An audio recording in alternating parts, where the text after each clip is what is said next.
Hello guys and welcome back to Custom Gamer. My name is Daz and this is the show where we talk about level design while playing cool maps. Today I've got a new Quake release for you. This is called Kleins Bottle or Intermission, depending on which title you want to choose, as MFX provided two for us. So this is like the title says, it's an intermission map between two of MFX's single player maps which he's released for Quake. It's a fairly short map, but has incredible visuals and some cool vertical gameplay in it as well. And as you can see from the intro here, it's got an amazing skybox with some really nice matching fog in the map. It really helps to highlight distant objects and create a lot of silhouettes against the sunset in the background. It looks fantastic. So without further ado, let's go and have a look at the actual map. So levels with a really open layout like this are always really interesting to look at from a level design perspective, because you can see the entire map from the start, and so finding opportunities to have exploration and secrets can be quite difficult with such an open layout like this. Luckily MFX manages it with a couple of some nifty secrets and other areas which are kind of tucked away out of sight at the beginning. Now, of course, being an MFX map, it does look incredible.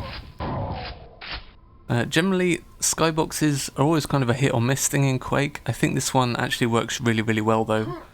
And the way the fog is kind of blended in with the skybox is really, really nicely done. You can see the kind of grey that the map fades into. It's kind of almost exactly the same shade of grey as the mountains in the distant skybox, so it fits in really, really well. And like I mentioned in the intro, things like scrags in the sky, although they're completely pitch black, you can still see them because they're silhouetted against the sunset. So it looks really, really nice. And of course, MFX loves to over-detail a lot of things in his maps, so you've got things like individual chain links, lots and lots of detail in floors, things like machinery and computer screens and things like that all over the place, lots and lots of detail in them. The map looks great. And because he's got this whole floating in the void kind of theme going on, there's lots of like platforms above and below the player just kind of hanging there in thin air, which again looks cool visually, but again it adds lots of kind of exploration value as well to the map, because there's lots of things to jump on and lots of strange little secrets and areas to find, which I like a lot. I think there could have been more, but as it stands, there's enough to keep things interesting all the way through.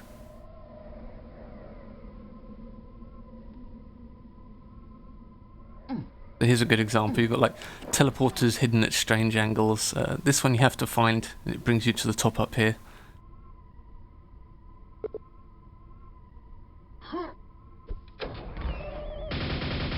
This map's also pretty difficult. You really do have to find both the secrets on hard to actually get past it, I think. I do take a little bit of unnecessary damage here or there and manage to get past the map for the most part, but it is very, very tough on hard. You really need to be good at dodging balls especially. You will have to backtrack a little bit for health every now and then, like I'm doing here. It just lets you appreciate the skybox even more, I guess.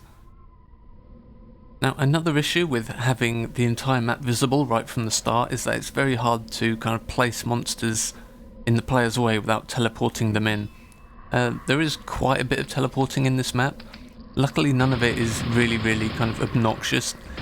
MFX never teleports in an enemy directly behind the player or anything like that, but they do kind of teleport in and ambush you at certain places, but it's all very tastefully done, I think.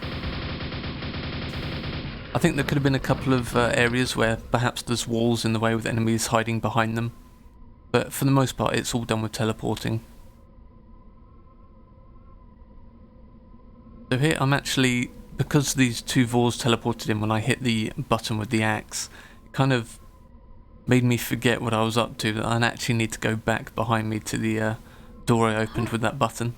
I'm actually kind of derping around a little bit right now. It does give me the opportunity to grab a little bit more health, because that's always good. Yeah, now I remember what I did. We have to go through here.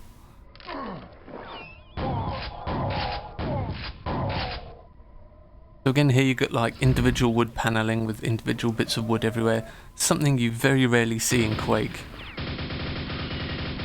because you don't have things like world models you can place in, or detail brushes or anything like that in the Quake engine. Again, I guess as the map is so small here, MFX can kind of get away with all this kind of stuff.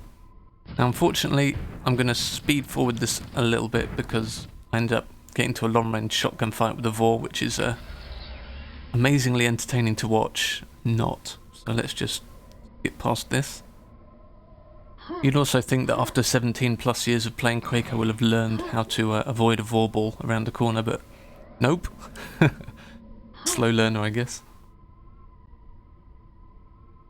Anyway, with that button pressed, we've raised up these platforms here, which lets us get to the final structure. But first, let's grab the other secret in the map.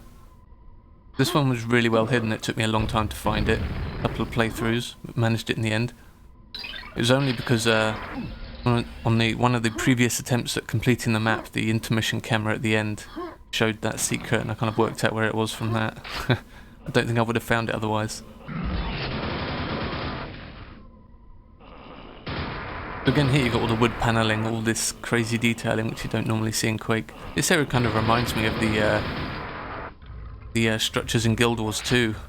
I can't remember the name of the race that builds them, but there's these structures in the water made out of wood and bits of ships and sails and everything. Kind of reminds me of that a little bit. Looks really, really cool. Together with the red runes as well, it's an interesting texture combination that you don't normally see very often.